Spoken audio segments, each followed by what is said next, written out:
The episode begins as Father regains his functions. In episode 4, he encounters the ancient android awakened because of him. There is an interestingly intimate moment in episode 5 between these two androids. She laughs at his joke, and he decides to remove the veil that seems to be a part of her design. However, before he does, Mother calls for him. After taking out the trust, Mother is the new leader of the fragmented atheist settlement.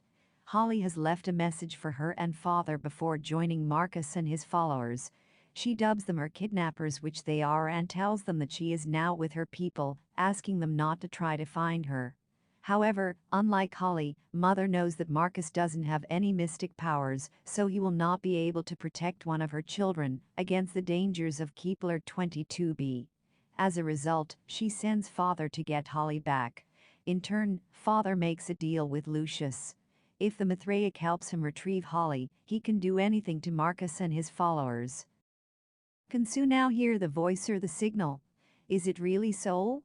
While Mother was taking charge of the progressively diminishing settlement and Father was searching for Marcus, Sue races against time to save Paul. Mother tortures Cleaver for information about an antidote, but he repeats what the Trust earlier told her: there isn't one. When all the avenues of science close to Sue one by one, she prays to Soul. She knows whatever entity Marcus and Paul have heard can't possibly be the god, despite what they believe.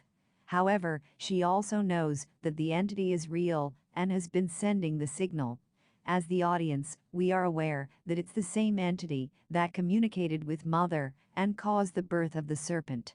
Paul is changing inside the cocoon and turning into one of the serpents. Sue has a vision about leeches covering Paul's cocoon. When she wakes up, she learns that these particular leeches are found on the creatures of the acid sea and have healing properties. She and Campion successfully retrieve several of them and place them over Paul's cocoon. The treatment works, and Paul is cured. Sue realizes that the vision was from the entity. In the closing moments of the episode, she becomes the most recent individual that starts to hear the voice. This shouldn't be possible, as it is believed that the signal can penetrate the electromagnetic field surrounding the tropical zone.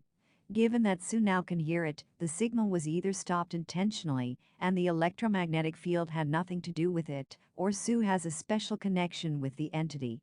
As the entity saves Paul's life, Sue promises it her allegiance. Are all the Mithraics dead? Is Decima dead? Most of the original Mithraics, except Lucius and the 5 children, are now dead. Decima is also dead. She is the only person that notices the changes in Marcus after Mother takes back her necromancer eyes. Believing that she has destroyed Vril for a false prophet, she increasingly becomes disillusioned and even mocks Marcus when he takes the tooth of Romulus, a relic of the Mithraic religion, from Holly. After Marcus ventures down into a crevice near a Mithraic dodecahedron, Vril returns. With the synthetic skin of her face missing, she is the embodiment of a nightmare. She kills everyone there except Holly, who manages to hide from her. When Marcus finally comes out of the crevice, he finds Decima's body hanging from the contraption that took him down into the crevice. Vril has ripped out Decima's face, just like the latter did to her earlier in the season. Father and Lucius subsequently arrive. Lucius intends to shoot Marcus, but Holly intervenes.